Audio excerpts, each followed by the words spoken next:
right, Chris, welcome to the WealthTech Podcast. I'm excited to have you on the show, kind of going in through Celent's recent wealth management technology survey, getting into the data. Always excited to see when people have data and some unique insights. Would you mind kind of giving a brief introduction to yourself and talk a little bit about the survey? Yeah, absolutely. So thanks, Mark. I'm really excited to be here. I appreciate you having me on. So I'm an analyst at Celent, and we are a global research and advisory firm specializing in financial services technology. So we write research reports, and we advise financial institutions and the tech vendors that support them on technology decision making. And I cover wealth management. So every year we conduct a global survey of wealth management senior executives that have influence over technology decision-making. And we call this our Dimensions Survey on IT Pressures and Priorities. So these are leaders across wealth managers, wirehouses, broker-dealers, banks, private banks, family offices, and RIAs. And we ask them about their technology priorities, their tech spending budgets, where they're investing, and where they're seeing growth in tech spending. So that includes, front, middle, and back office software, technologies like AI and cloud computing, for example, and also some broader trends like alternative investments. And for this conversation, I'd like to focus on our North America survey. So that's the US and Canada. And then just to give you a couple of quick survey demographics, we had 78 respondents. So these senior leaders at these wealth management firms, 80% of those are from the US and the remaining 20% from Canada. Firms have at least $1 billion in assets under management. So not too small. And that goes all the way up to $1 trillion plus in AUM of some of the largest brokerages. And then some of the big wirehouses to multifamily offices, basically. Yes. Yep. Absolutely. And then, just wanted to share that the survey was run from December of 2024 through January of 2025. Okay. And let's get straight to the headlines. What were some of the kind of the big takeaways from the survey? Yeah, absolutely. Pull a slide up for the video viewers on the screen here. So I'll give you two big takeaways. I know we can dive a little bit deeper throughout the rest of the conversation. One, change the business technology spending is rising for wealth management firms in North America. So we asked respondents, what percentage of your IT spending is allocated to run the business costs versus change the business spending? And you could think of run the business as, IT, equipment, computers, system maintenance, necessary technical software. debt kind of stuff, right?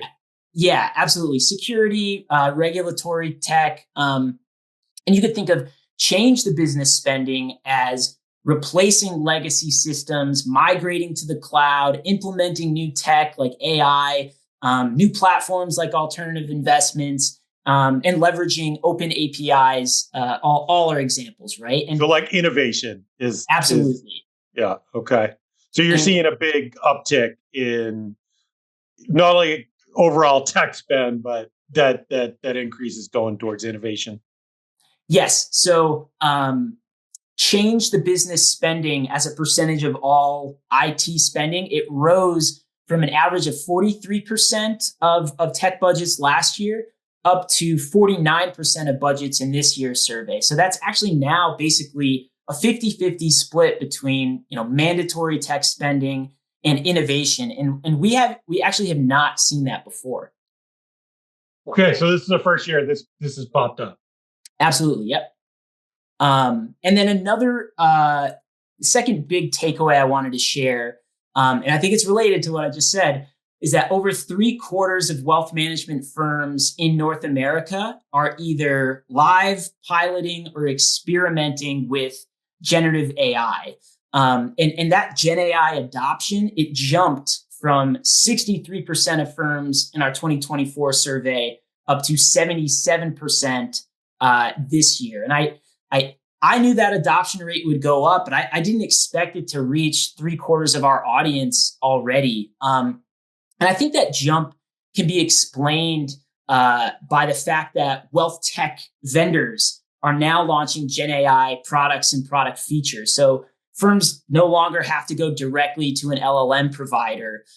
We're seeing Gen AI features from vendors across prospecting, onboarding, meeting note takers is a huge trend in early 2025, CRM and financial planning. I was hearing a stat that the note taking alone is saving up to 4 hours a week of advisor of a producer's time, which is pretty significant, right? If you think about it, you're not talking about just admin. You're talking about people with significant salaries and production targets are being able to free up quite a bit of time. But what are some other examples of generative AI adoption that firms are rolling out? Yeah, so we asked about what are the most common use case that you're live in production with, and actually code generation and code management was number one, and I think that's really seen across all industries, not just wealth management. So I think that was interesting, and then the number two answer for what firms are live with is really that sort of idea of an AI assistant for data analysis and information analysis. I think the meeting note takers are probably influencing that survey answer quite a bit. What are the core priorities? There was 3 core priorities that are identified in the survey. Can you touch on those? So we gave our respondents a long list of topics and themes, and we asked them to indicate if they considered that these were core priorities in 2025. So, for example, some of the topics were pretty broad, like personalizing client experiences, and then some were pretty specific, like direct indexing, for example. And the 3 most common answers that wealth managers said were their core priorities this year, or I guess 4 because there was a tie, are 1, enabling access to alternative and private market investments.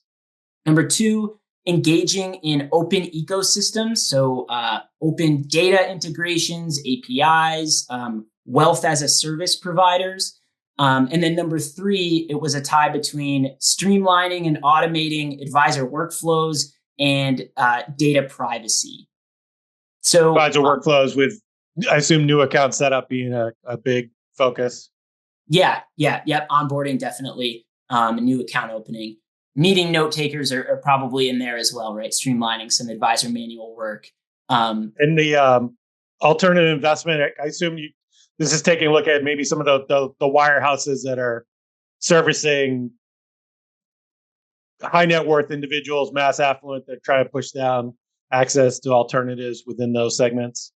Yeah, of course. Yeah, alternatives definitely a hot topic in this space, and I think that this answer it covers the fact that firms are just trying to kind of do step 1, enable access, but I think it also covers the fact that firms are trying to incorporate this as part of their firm-wide portfolio construction processes. That includes making operations and management much more efficient, from pre-investment sourcing through subscription doc processing through the post-investment management and reporting. And I know that you've spoken with a couple of firms recently on the pod about all that. So, and I think that another big trend we're seeing in the alt space now is the unification of public and private investments. And that's happening through hybrid funds, through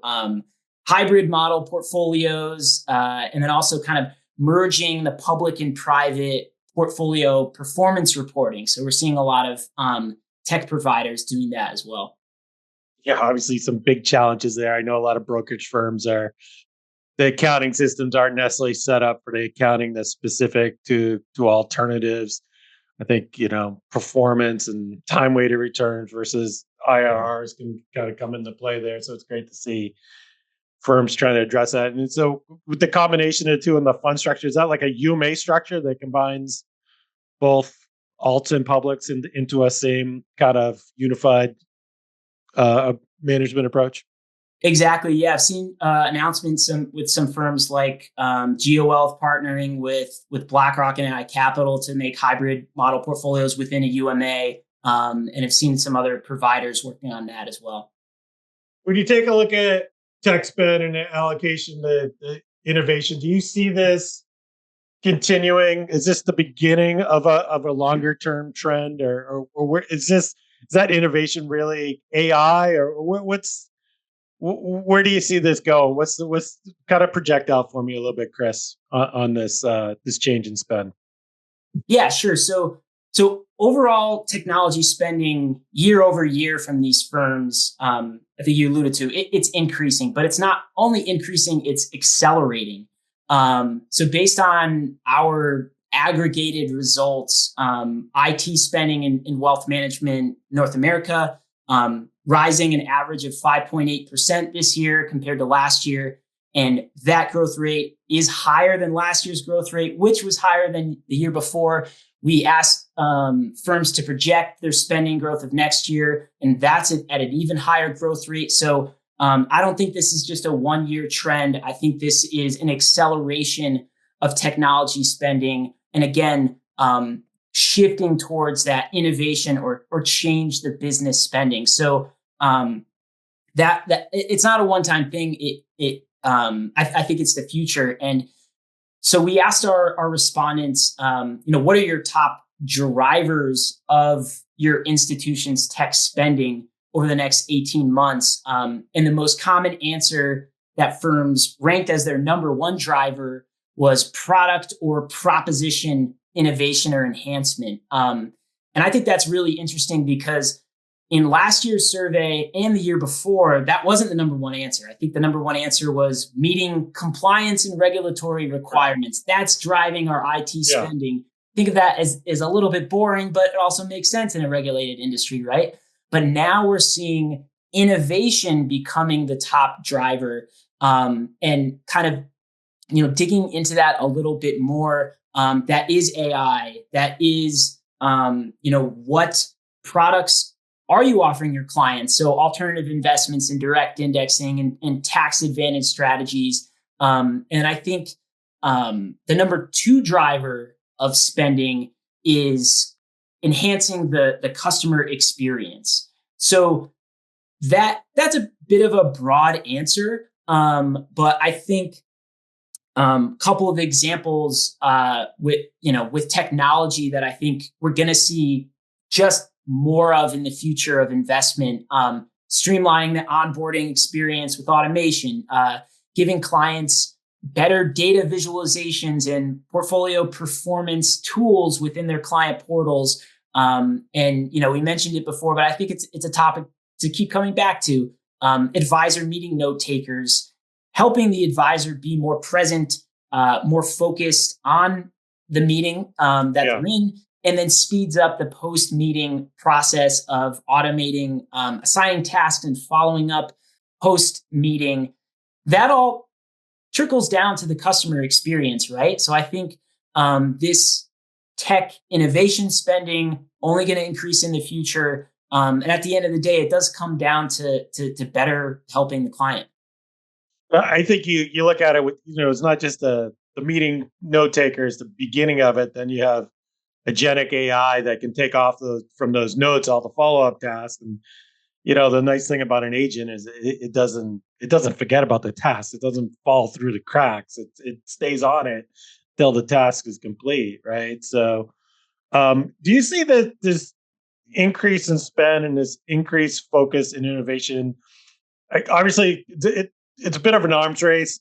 Are we going to create is it going to be a bifurcated wealth management space where you got to have haves and have-nots, where firms are going to fall behind and then are not going to be able to grow and sustain, versus the ones that are investing in technology? Where this tech spend, how is that going to lead to better business results? I think competitive advantage comes from technology. I absolutely believe in that. In terms of firms, falling behind, creating haves or have nots. I think it just depends on the tech that we're talking about. Migrating to cloud computing and cloud storage, we see that as sort of a bedrock to innovation. So firms that are refusing to do that, I would say, would fall behind. In terms of AI, I think that we're going to see iterations of AI improve from years to come. So, anybody not doing it today isn't, necessarily going to fall behind. But I think, eventually that'll be true. So certainly depends on the type of tech. But also sort of wanted to mention everything we talk about with innovation and technology starts with data management, right? So making sure that your data is clean, it's structured, it is accessible, it has the proper data privacy guardrails. All the innovation starts with proper data management, and I think the firms that are not investing in that, that will become a problem. I think that's a great point, Chris, that without a clean, unified, well-defined data management and governance structure, you can't apply these other tools to it, such as AI, or if you do, you're not going to get the results that you want. And I think cloud adoption, I was kind of hoping that COVID put that to bed, right? That's one of those trends that needed to be completed. It is interesting to see on the customer experience. Often the finance world, wealth management, has been a bit of a laggard, especially when you compare it to consumer technology. You look at how people experience and interact with their phone, the Amazons of the world, and how seamless some of these interactions are in terms of, you don't have to flag down a taxi anymore. You a couple clicks on your phone and you have a ride taking you to the airport, and then you get to your wealth manager and they're sending you a package for a wet signature. So talk to me a little bit about the consumerization of IT and how this is forcing the wealth management firm to kind of modernize. Yeah. I think all those examples are great examples. And I think of consumer in retail, what some of these firms are doing with AI and AI assistance, I think is going to blend into what financial services do as well. So, just a quick example, Home Depot launched a new generative AI assistant. I think it's called Magic Apron, and it helps the buyer kind of go through a product discovery and selection process. You can ask it questions, and it pulls from Home Depot's massive database of product information and even human expertise. And they call it a personal concierge for home improvement. So it makes me think, why can't I have an AI personal concierge for my brokerage? And you're starting to see the B2C apps do things like this. So like Robinhood announced that they're going to launch an AI research assistant that helps you identify investment opportunities. There's a digital private bank called Arta Finance that launched agentic AI research assistants, product specialists that help you with all the products of that the private bank offers. And I think they call it an investment analyst, right? So I think that sort of, we're talking about AI helping the advisor with efficiencies. I think that's step one. I think step two, and again, it kind of starts from some of these retail AI assistants. I think we're going to start to see generative AI investment research assistants that can help the advisor and then ultimately potentially direct to the end investor as well. I think it's a great point. I do think, especially you look at some of these investment teams, that's some of your highest paid resources in there, and there's just a limited capacity of what a human could do. But when you start to apply agentic AI, you get this kind of multiplier effect for these type of resources. It's not replacing these resources, but suddenly an analyst can consume, the S&P 500, calls and get all the key takeaways from all the analyst calls and these things can sit on every single call and read every single transcript and provide uh, digest all that information for you really quickly. I think the other big one that we're seeing there too is just the improved communication an advisor can have with their client, be able to kind of customize that communication for individual to be able to kind of succinctly tell what happened to their portfolio over the past quarter and at least give that first draft to the advisor is extremely powerful. Where do you see kind of the path forward? Like what can like more multifamily offices, which are even the big ones, can be smaller compared to some of these larger wealth management firms. But what can these firms on the say the multifamily office side learn from some of the largest wealth managers in terms of what's the path forward? What's the recommendations? Yeah, I think so.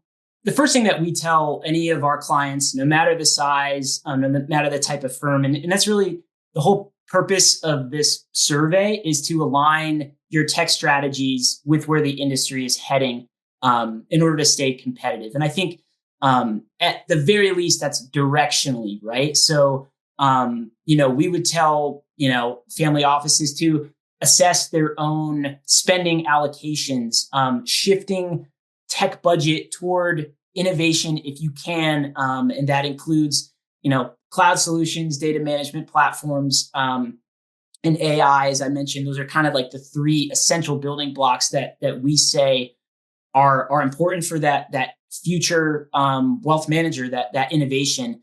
And I think that we would tell firms to start experimenting with generative AI if they haven't already, and get it in the hands of your advisors and your wealth managers to automate some of those manual tasks. And in a compliant way, of course. I hope that goes without saying, because there's plenty of compliant first Gen AI solutions out there. We're not talking about inputting any client data into your own chat GPT. Fired up chat GPT and just having at it, right? Yeah, no, not at all.